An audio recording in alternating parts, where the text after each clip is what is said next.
How do you decide what you're going to offer as a product or a service for the first time or when you're creating a new product or service?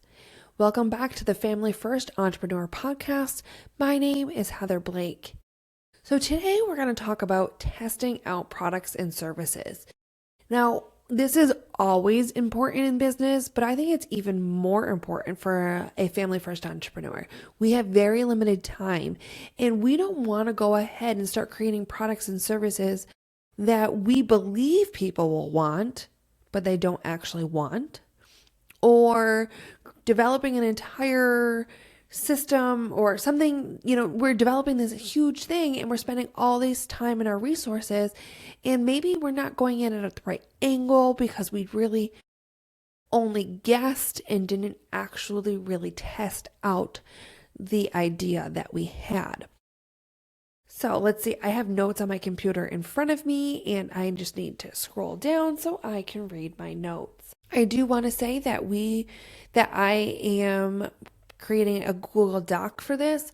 So if you need to reference any of this, it is all in a Google Doc for you. One thing I do want to emphasize is testing out new products and services is not about testing the perfect product. It's that you need an idea and a real person to talk to develop what will become what you offer. So why do we need to test? We need to test because testing equals clarity, it equals proof, and it can give us confidence that we know exactly what we're offering is needed by someone else. Testing, as I said, saves us time because you find out what people actually want before you spend the 20 some hours building something that they don't want or they want, but you didn't frame it in the right manner. So no one is purchasing, even though it is something they want, they just don't know it. And it's also important to test because if we only have a few hours a week or, a short amount of time each day, we need to be focusing on what really matters. And so if we test first, we are going to be spending our time accurately. All right, so the first step is to really decide what we're going to test. Is it a service? Is it a product? What is the purpose of that service or product? And then what we're going to do is we are going to decide, are we testing this online, offline, or a combination of both? So if you're testing online, which is actually one of my favorite ways to do this, is you are going to start talking to people online. I prefer Facebook for this. I find it just lends itself really well with Facebook groups and things like that. When I first tested out my YouTube content, what did I call it?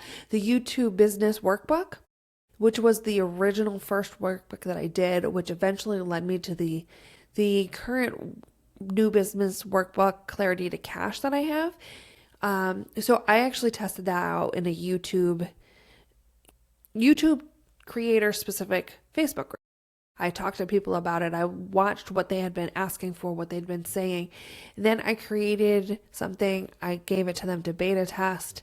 And, that started the whole ball rolling with my workbooks. I would have never gotten to this Clarity to Cash workbook that I just finished if I didn't start testing this out in a Facebook group. So, like I said, Facebook groups are great. Your personal Facebook page or Instagram, you could do it on stories if you have an Instagram account where you could just poll people like, would this help you? And then, do you want the details kind of thing? You can also test offline. Offline would be friends, family, coworkers, and maybe a book club, parent groups, sidelines of sports games, church, the gym, anywhere where the person that you're trying to help naturally hangs out. Then you can do a combination of the two as well. So this might be where you start the conversation offline and then follow up online, or where you pose this idea online on your, personal page, and then you get one-on-one with these people in person. Whatever it is that really feels more natural or easier for you, start there. You can always branch out. You could even online, you could do a short little video if you wanted to, explaining your idea if it's harder for you to put it into like words on paper. And you can offer tiny little beta versions of things just to see what people are thinking and what people are saying. So just remember, you're not pitching here, you're collecting information. That is the point of this to start with. So, exactly what do you say to somebody? Now, there's a short version and a long version. I do this more online than I do this type of script in person. In person, I feel like it's more natural conversation. Online, I'd say something like this. This is the long version. Hey, I'm working on something to help you blank, which would be your type of customer, with blank result. Before I build it out, I'd really like to talk to like 3 or 5 people who would be open to hearing about it and giving me some honest feedback. No pressure.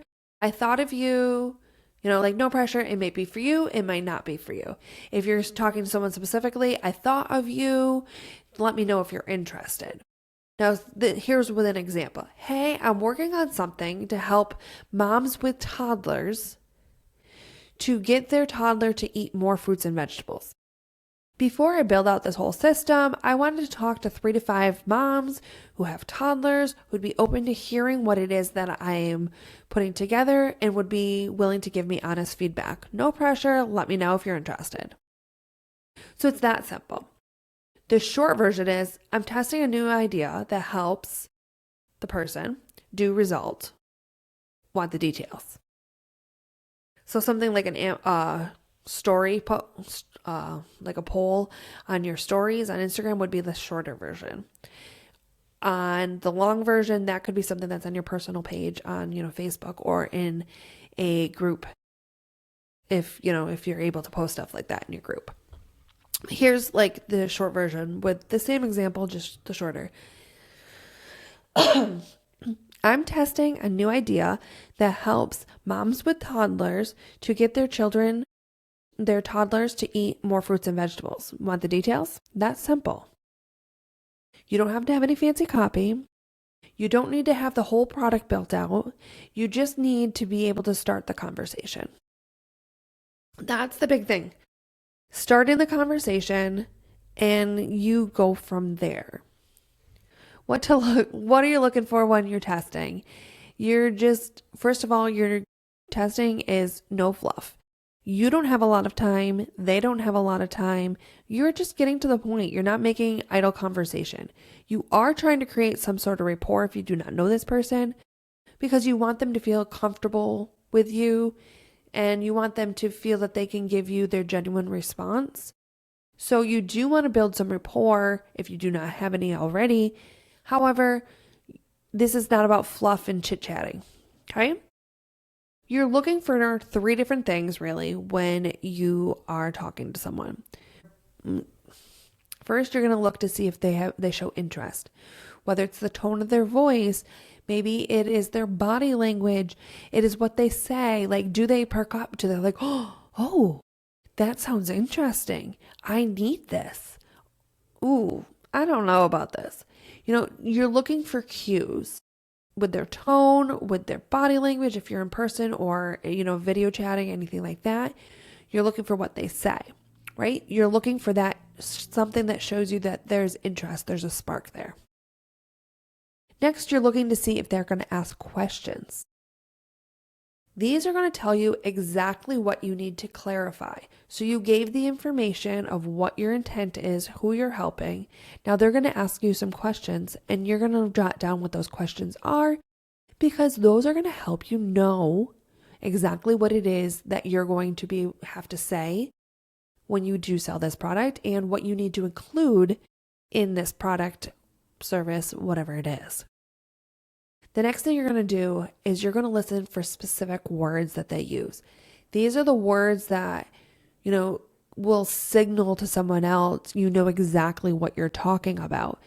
Something that you know exactly what they're feeling, how they are feeling.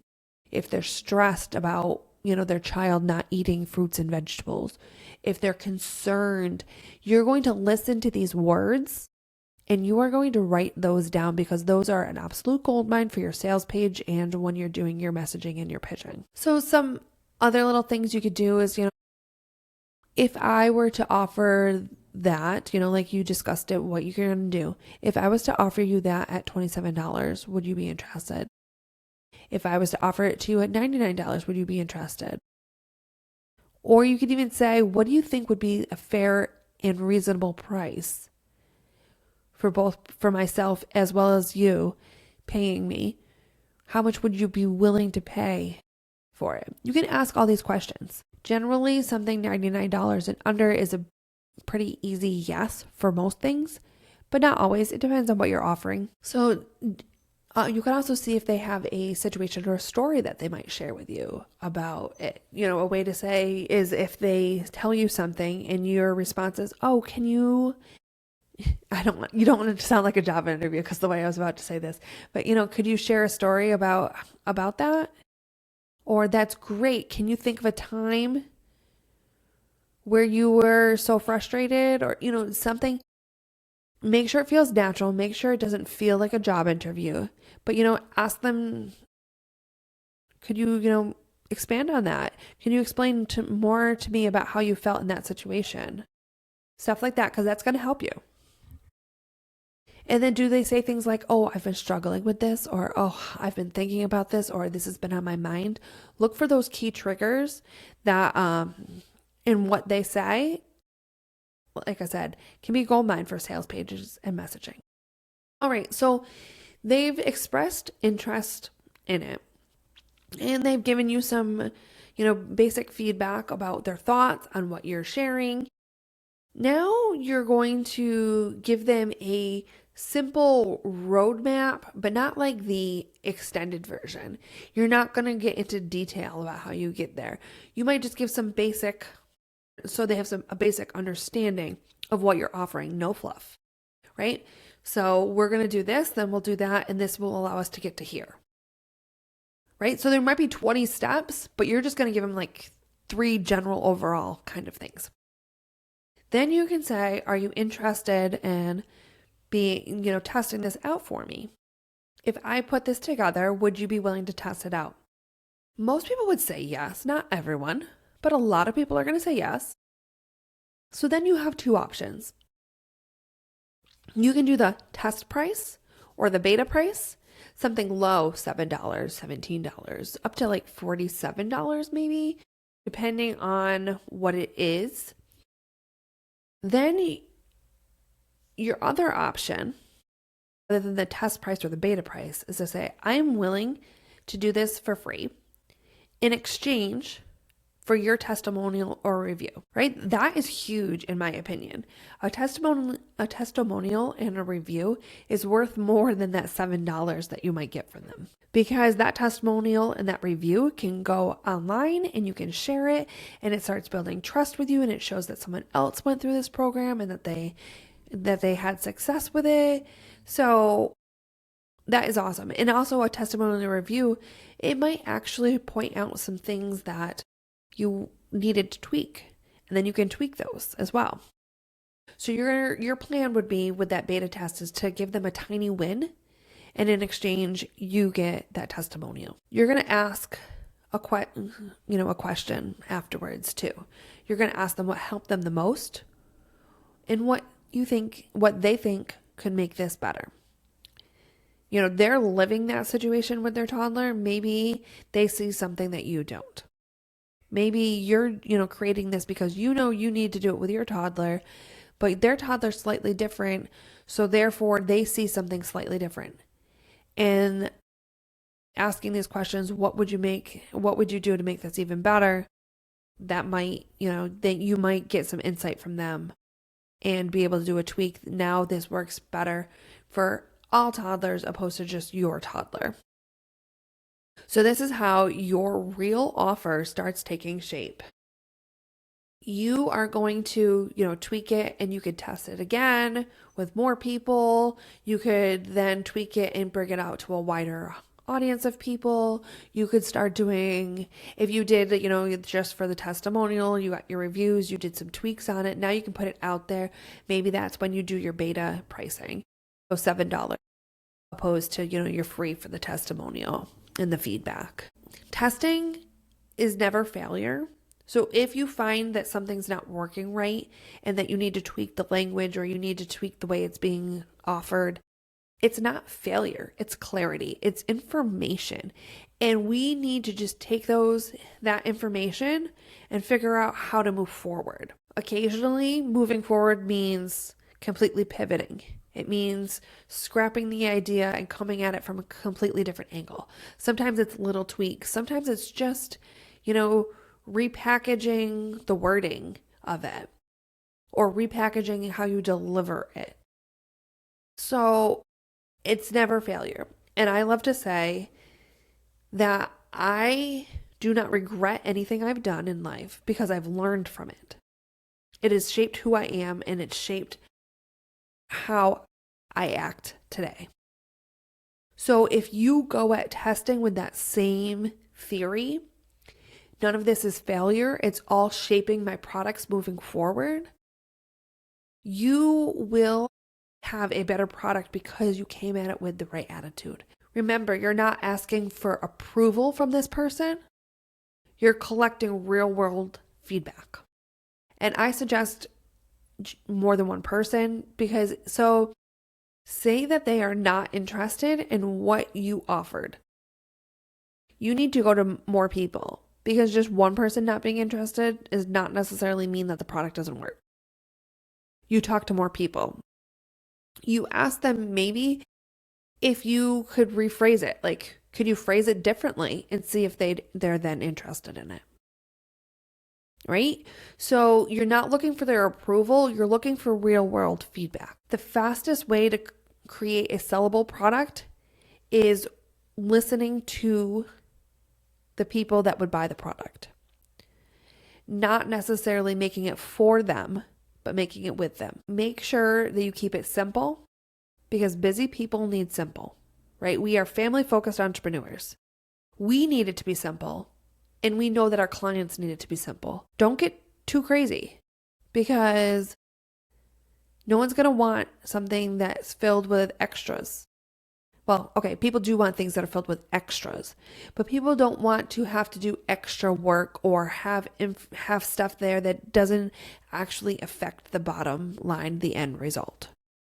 So keep it simple. Test, test, test. Both online, both offline, either way, do it together. Talk to the people that matter, meet them where they are. Meet people where they are. If your ideal customer goes to book club, go to book club. I had one student that I worked with at the local community college. I always love to talk about Josh because I swear he was just such a great student. He took everything that I said to him and he was like, okay, let's go. He didn't question why I told him any of this. He just questioned how he could do it. So one day we were talking about his landscaping business and who his ideal customer was. And he realized through our conversation that going to book clubs would actually probably get him more of his ideal client than anything else. His client was going to the coffee shop and going to the book clubs and, that's where they were. He's like, I don't need to go to book club. He's like, he likes to read, but, book club's not his thing. But he realized if he went to book club, he could start off these relationships with these women who were looking to have their gardens completely redesigned. And in order for him to get that higher end client that he was looking for, he knew he had to go to book clubs in a specific town locally. He knew not just any book club would work. He needed to go to the ones with the towns with more money. Because in order to get to do the gardens that he wanted to design, he knew that's where he had to go. So if you have a client that's a specific client who is hanging out in a specific place, that's where you need to go. Don't go just where you feel comfortable and where you want to go. Go where your client wants to go. Because you're going to get more feedback and more participation that way. I'll see you next week on the Family First Entrepreneur Podcast.